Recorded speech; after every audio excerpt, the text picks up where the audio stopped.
ये ते का कहत हस मामा? सिरतोन कहा था भाजी, सिरतोन कहा था। बल्लू शहर में पैसा के लालच में ब्याह कर ली भाजी, ब्याह नहीं।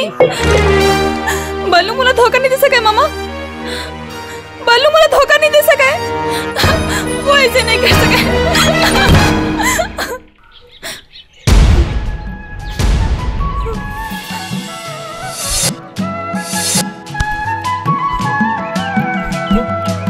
पुष्पा भाची मोल ले तोड़िए, हालत देखे नहीं जाए भाची, मोल ले हालत देखे नहीं जाए। तोला घुट घुट के मरे ले देखे ले अच्छा है कि भगवान हाँ मोला उठा लेती भाची, मोला उठा लेती। और कतेक रद्दा देखत रही बे भाची, और कतेक रद्दा देखत रही बे। अरे अवैया होतीस तो कब क्या आ जातीस। आज 1 साल हो गए आए नहीं।